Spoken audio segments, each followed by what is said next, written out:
Nos encontramos en la 20ª Asamblea de la Iglesia Adventista en España. En estos momentos estamos con el pastor Julián Romayor. Él es pastor de la Iglesia, director de La Voz de la Esperanza y secretario de la Unión Adventista Española en el quinquenio anterior. Se ha jubilado durante este quinquenio. Muchas gracias por concedernos la entrevista, Julián. A vosotros. Queríamos preguntarle cómo y cuándo sintió el llamado del Señor a servirle en la Iglesia Adventista Española. ¿Cuándo y cómo? Es una pregunta muy interesante. Después de 24 años de servicio en la Unión Cubana, donde yo empecé a trabajar, y bien jovencito, por cierto, y muchos de esos años pues fueron llamados a trabajar con los jóvenes, director de los departamentos de la Iglesia, secretario de la Unión. Pero llegó un momento dado en la vida de nuestra familia en que, después de pensarlo mucho y orar mucho, entendíamos que debíamos de quizás salir, porque nuestros hijos también clamaban estudiar y superarse donde allí habían muchas dificultades. Yo lágrimas derramé porque dejaba responsabilidades y tenía mis preocupaciones, pero mis dirigentes de aquel entonces me decían: usted lo ha dado todo, lo mejor y lo más que ha podido por este país, por lo tanto no tenga ningún temor en irse. Si se queda aquí en la división interamericana, porque había posibilidades de que me quedara en Puerto Rico o en Estados Unidos, pero por fin Dios dirigió las cosas hacia España. Y aquí vinimos en 1991. Es que iba a decirte antes que uno, además de pastor, es padre. Y hay momentos dados en que tiene que actuar como tal. Y un poquito fueron las circunstancias que me motivaron a venir a España, donde yo, como español que soy, mis padres eran españoles, pues llamé desde Miami, un recuerdo, en una oportunidad a la dirección de aquí de la Unión, que ya que yo conocía, al pastor Puyol y al pastor Tejel, y les pregunté: ¿hay trabajo para mí posible en España? Cuando se me dificultaron los Estados Unidos y Puerto Rico, y me dijeron: sí hay, en este momento necesitamos 2 pastores. Y le dije: bueno, pues cuenten conmigo, que yo prepararé las cosas para ir para allá. Y me facilitaron todos los trámites para que viniera, y aquí estamos desde el 91.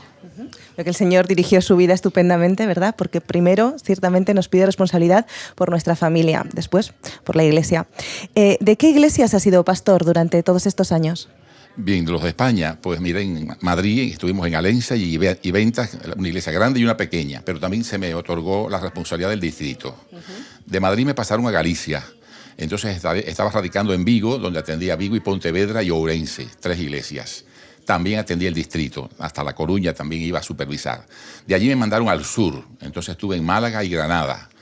Pero también allí el Señor nos bendijo con grupos como Antequera, Fuengirola, Marbella. En la misma Málaga se hizo un grupo, todavía no es una iglesia, pero es el primer grupo de ucranianos en España, que se reúnen en un templo. Fue interesante la experiencia. Y en el 2007 me llamaron a la Unión como secretario, como tesorero primero y después como secretario, por las circunstancias que muchos conocen.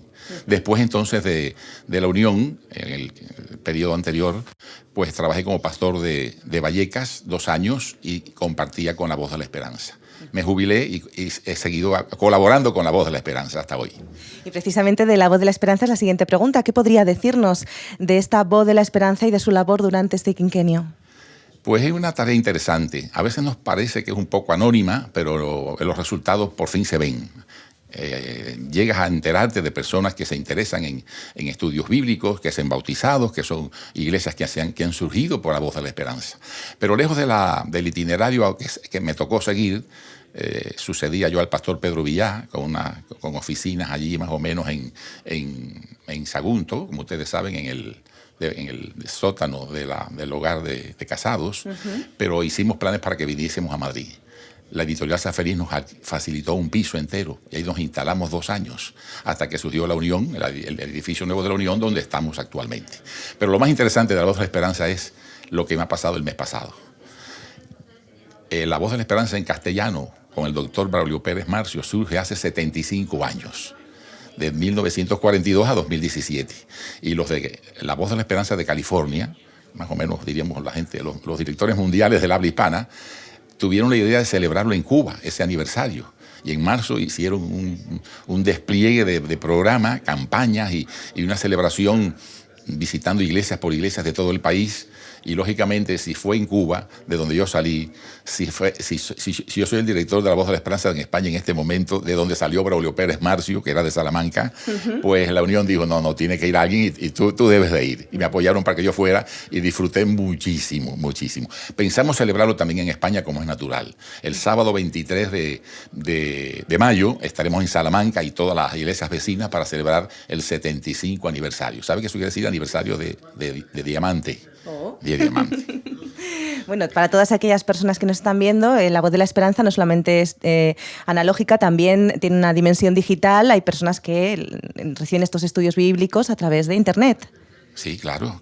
Y una de las cosas que estamos aquí en carencia y desafío es que también debemos de emitir programas radiales y televisivos. Bueno. Y si yo continúo, que no lo sé, creo que en eso trabajaré. Para que no sean solamente cursos. Estamos repartiéndole un curso a cada delegado del curso nuevo juvenil, que lo hemos traducido del español de Estados Unidos al español de España. Y está precioso, Félix ha hecho ese trabajo. Es decir, que cada delegado se lleva un curso a casa. Además de pastor, director de La Voz de la Esperanza, ha sido secretario de la Unión Adventista Española durante el quinquenio pasado. ¿Cómo valora ese periodo de su vida? Pues un periodo muy interesante de mi vida. Era algo que nadie esperaba, ni yo tampoco, me sorprendieron a esa edad, pero trabajar con el pastor Calvo y con Juan Andrés fue un privilegio para mí. Y uno de los privilegios que tuve fue poder visitar todas las iglesias y grupos de España y conocer a mis hermanos. Eso está a mi haber. Fue interesante. Siempre surgen problemas, dificultades, pero fue para mí un periodo positivo.